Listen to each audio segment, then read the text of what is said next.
ನಾವು ವರ್ಷ 1 ಎಕರೆ ಸೇವಂತಿಗೆ ಹಚ್ತಿದ್ವಿ. ಆದ್ರೆ ವರ್ಷ ಲಾಭದಂತೆ ಈ ವರ್ಷ ಲಾಭ ಇಲ್ಲರಿ. ಆನಿಕಲ್ಲಿನ ಮಳೆ ಸುರಿದು ಏನ್ರಿ ಭಾಳ ಲಾಸ್ ಆಗೈತಿ. ವರ್ಷ ಇದ್ದ ಇಳುವರಿ ಈ ವರ್ಷ ಇಲ್ಲ. ಆದ್ರೆ ನಮಗೆ ಇದಕ್ಕೆ ಸರ್ಕಾರ ಏನಾರ ಮಾಡಿ ಒಂದು ಪರಿಹಾರ ಮಾಡಿಕೊಟ್ರೆ ಏನ್ರಿ ಭಾಳ ಒಳ್ಳೇದಾಗ್ತೈತಿ ಅಂತೇಳಿ ನಾನು ನಂಬಿ ಹೌದು ರೀ ನಮ್ಮದು ಸೇವಂತಿಗೆ ಹೂವಿನ ಮೇಲೆ ನಮ್ದು ಅವಲಂಬನೆ ಇಟ್ಕೊಂಡು ಇದು ಮಾಡ್ತಾವ್ರಿ ನಾವು. ಒಂದು 2 ಬೆಳೆ ಹಚ್ತಾವ್ರಿ. ಮುಂಗಾರಿ ಬೆಳೆ ಹಿಂಗಾರಿ ಬೆಳೆ ಹಚ್ತಾವ್ರಿ. ಮುಂಗಾರಿ ಬೆಳೆ ಏನು ರೇಟ್ ಸಿಗಲಿಲ್ಲ. ಕೆಜಿ 5 ರೂಪಾಯಿ 10 ರೂಪಾಯಿ ಇಲ್ಲೇ ಹಾವೇರಿ ಮಾರ್ಕೆಟ್ಗೆ ಒಯ್ದು ಸುರಿ ಬರ್ತಿದ್ವಿ. ನೆಕ್ಸ್ಟ್ ಮತ್ತೆ ಹೂ ಬಂತು.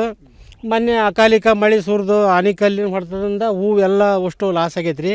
ಏನೇನಿಲ್ಲ ಅದನ್ನು ನೋಡ್ಲಾರ್ದ ನಾವು ಹೊಲ ಹೊಡೆಸಿ ರೂಟ್ ಹೊಡೆದು ಕೈ ಬಿಟ್ಟಿದಾವ್ರಿ. ಹೊಟ್ಟೆ ಉರ್ಸ್ಯಬಾರ್ದಂತೇಳಿ ಮಾರ್ಕೆಟ್ನಾಗ ಏನು ರೀ ನಮ್ಮದು ಶಿವರಾತ್ರಿ ಎಡಬಲ ಒಂದು ಬೆಳೆ ಸಿಕ್ಕಿದ್ದು 250 ರೂಪಾಯ್ದಂಗೆ ಸಿಕ್ಕಿತ್ತು ರೀ. ತಿರುಗಿ ಅದಾದ ನಂತರ ಮಳೆ ಬಂತು. ಮಳೆ ಬಂದು ಎಲ್ಲ ಆನಿಕಲ್ಲಿನ ಮಳೆ ಸುರಿದು ಅಷ್ಟು ಲಾಸ್ ಆಯ್ತು ರೀ. ಒಂದು ಎಕರೆಗೆ ಎಷ್ಟು ಲಾಸ್ ಆಗಿದೆ? ನಮ್ಮದು 1 ಎಕರೆಗೆ ಇಲ್ಲ ಅಂದ್ರೂ ಒಂದು 2 ಲಕ್ಷ ರೂಪಾಯಿ ಲಾಸ್ ಆಗೈತೆ ರೀ. ಹೌದು ರೀ. ಸರ್ಕಾರ ಇದ್ರ ಬಗ್ಗೆ ಗಮನ ಹರಿಸಿಲ್ಲ ರೀ. ಅವ್ರಿಗೆ ಅವ್ರ ಕಿತ್ತಾಡ್ತಾರೆ ರೀ. ಏನು ಬಗೆಹರಿಸ್ತಾರೆ ರೀ ನಮ್ಮ ಸಮಸ್ಯೆನ? ರೈತರ ಸಮಸ್ಯೆ ಯಾವುದೂ ಬಗೆಹರಿಸಲ್ಲ. ಪರಿಹಾರ ಬೆಳೆ ಹಾನಿ ಕೊಡ್ತೇವೆ ಅಂತಾರೆ, ಕೊಡೋದಿಲ್ಲ. ಇಲ್ಲ ರೀ, ಯಾರೂ ಸರ್ವೆ ಮಾಡಿಲ್ಲ. GPS ಮಾಡಿಲ್ಲ ರೀ, ಯಾರೂ ಬಂದಲ್ಲ ರೀ. ಇಲ್ಲ ರೀ, ಮಳೆ ಬಂದು ಹೋದ್ಮೇಲೆ ಯಾರೂ ಬಂದಲ್ಲ.